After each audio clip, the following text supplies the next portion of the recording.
Hi, I'm Scott Flowers with Cloud Ninjas. Today we're here to continue our series on the Dell PowerEdge R620 Server. In this video we're going to specifically focus on RAID. Let's get going.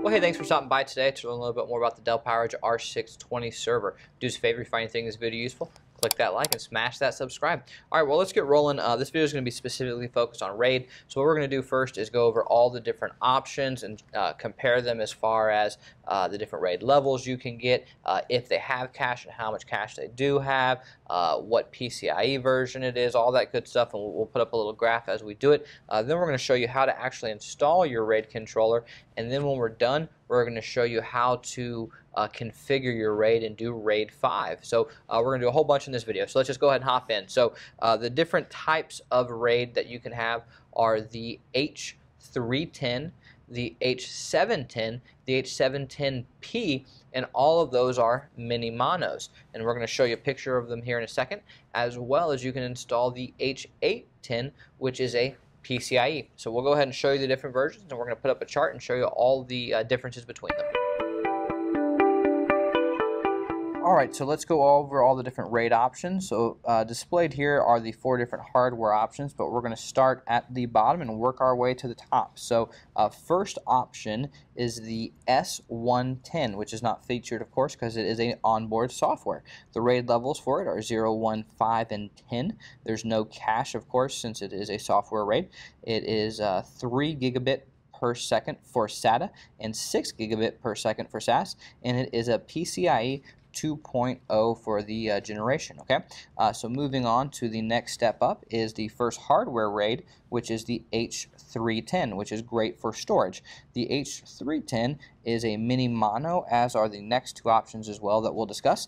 And the H310 does RAID levels of 0, 1, 5, 10, and 50. There's no cache, as you can see, which the next 2 options, that's one of the advantages. It does the same drive speeds, 3 gigabit per second for SATA and 6 gigabit per second for SAS. It is also PCIe 2.0, and it is the first hardware RAID option for the R620. Okay, going up from the 310, you get to the H710. The H710 does all of the same RAID levels, 0, 1, 5, 10, and 50, but there's 2 add-ons, the 6 and the 60. This is 512 megabytes of cache. There are 3 gigabit per second for SATA, 6 gigabit per second for SAS. It is also a PCIe 2.0 generation, and it is hardware RAID, of course. Going from the H710, you move up to the H710P. The H710P is the exact same RAID levels, 0, 1, 5, 6, 10, 50, 60. The real big difference between the H710 and the H710P is you go from 512 meg to 1 gigabyte for the cache. It's going to be the same drive speeds, PCIe 2.0 as well, and also, of course, hardware. Okay, so if you move up to the next level, this is going to be the H810. The H810 is actually the exact same specs as the H710P. It's going to be RAID levels 0, 1, 5, 6, 10, 50, 60, 1 gigabyte of cache, 3 gigabit per second for SATA, 6 gigabit per second for SAS, PCIe 2.0, and hardware. The main difference is this is a PCIe version as opposed to the mini monos. Now, personally, I like the mini monos because there's a slot carved out specifically on the motherboard for the mini monos, so you don't have to use one of your PCIe slots, so you can save the PCIe slot for something else. So personally, I'm a big fan of the H710 and the H710P. If you need any RAID, we have plenty of it in stock, so definitely reach out to us if that's something that you're interested in. Now we're going to go ahead and actually show you how to install the RAID, and then we're going to show you how to configure it. Let's get going. Alright, so we're going to install one of the mini monos and the PCIe version for the H810. So we'll do the H310 first, and then once we're done, we're going to configure RAID 5. Okay, so go ahead and make sure your latch is unlocked, pop the top, very simple, like any Dell server you've been in before. As we discussed, there's an area carved out back here for your mini mono, and then you have your PCIe slots. That's why I like using the mini mono, so that you don't end up utilizing one of your PCIe slots and you can use them for something else. So the PCB board, if you notice this clip over here, you slide it in and then it will come down in these 2 holes right here. There are little blue clips that stick up that you will slide these into. Okay, so that's relatively simple as a whole. So you just take this, put it in, and slide it down. And then there's two buttons on top that you just push to make sure it is fully inserted. So it's almost like a hinge. I don't want to say that because you don't want to damage the PCB back here, but it literally just slides in, comes straight down. The 2 points will come up through it. Push the blue buttons down, make sure it's fully inserted. Honestly, it's a very simple process overall. Installing the cable is much more difficult. This is a very simple install to do it as a whole. So now we'll go ahead and show you how to do the PCIe. Alright, so now we're going to install the H810, which is the PCIe version. So we're going to pop the latch, lift the top off, just like we've been doing. So one of the things I actually wanted to point out before we got too far, this H810 is the high profile bracket.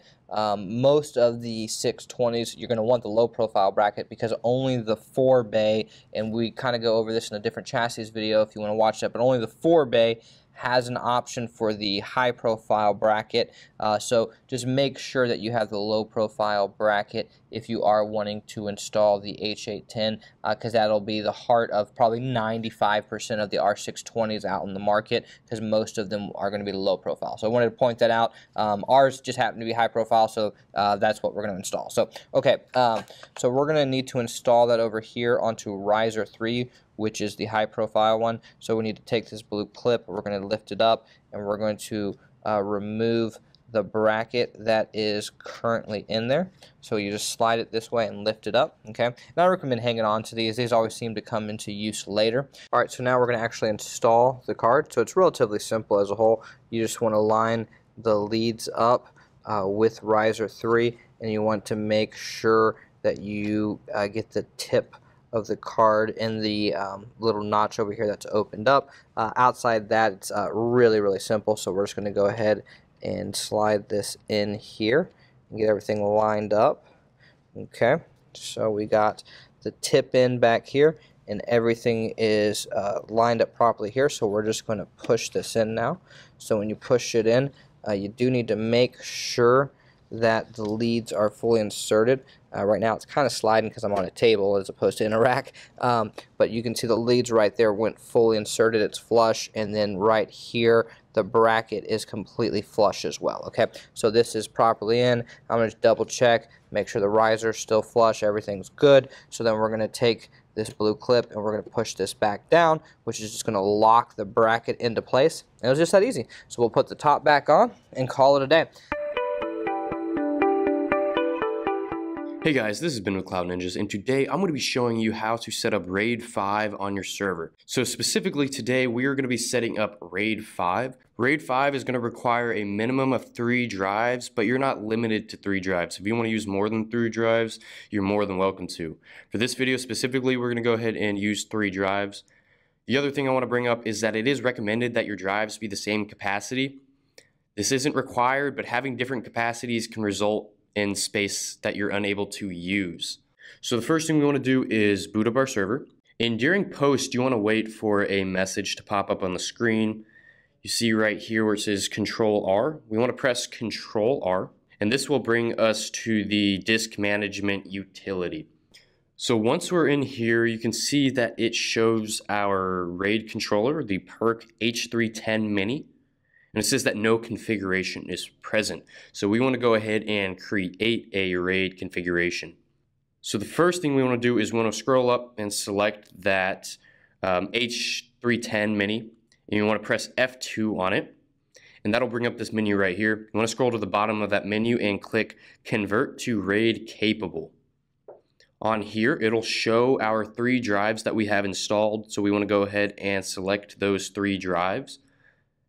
And after we do that, click OK. Now we can see that our drives have appeared underneath.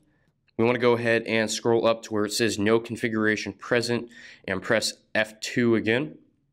It'll bring up this menu right here, and we want to click Create New VD, which stands for Virtual Disk.